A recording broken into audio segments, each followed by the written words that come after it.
The king paid tribute to his mother during his speech while also establishing his own voice and traditions, according to a royal analyst. He decided to stand to give his speech from the King George VI Memorial Chapel, unlike the Queen, who would sit in a drawing room surrounded by photographs of her loved ones.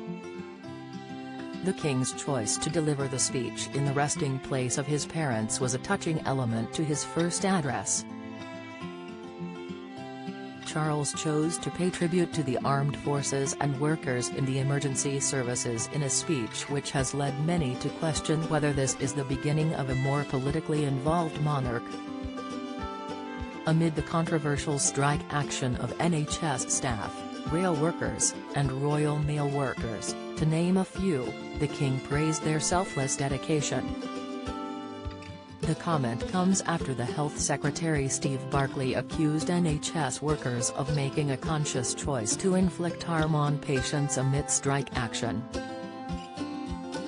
Charles discussed his and the late Queen's belief in the extraordinary ability of each person to touch, with goodness and compassion, the lives of others, and to shine a light in the world around them.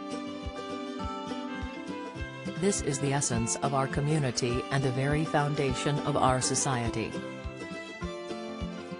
He added, "We see it in the selfless dedication of our armed forces and emergency services who work tirelessly to keep us all safe.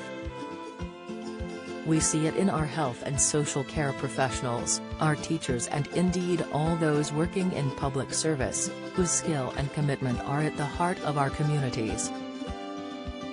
Royal correspondent for Sky News Rhiannon Mills wrote, "With the deepest respect for his mother's way, he is beginning to show how he wants to do things differently." Addressing the political nods in his speech, viewers took to Twitter to share their thoughts. User @RaceNape tweeted, "Not a royalist, but what a warm and lovely speech from King Charles, celebrating kindness and mentioning all the people making a difference to society and including a shout-out to teachers. Thank you, sir." Ms. Mills added, "Wed got used to his mother's subtlety in her annual messages. I remember one recently where she mentioned simply how it had been a bumpy year. She didn't need to spell out the specific issues of political turmoil and problems she'd had with her own family. Her son, it seems, wants to be more straight-talking, dedicating several minutes of his message to focus on what he calls a time of great anxiety and hardship. He doesn't hold back in spelling out what for him is an indisputable fact, that many are struggling, and it is really community heroes who are keeping the country going." Twitter user @TruthDavies560 said, "Really nice for social care and the care sector to be recognized by King Charles in his Christmas speech." Another added, "King Charles struck the right balance of showing reverence toward his mother but maintaining his own voice." The speech was a success.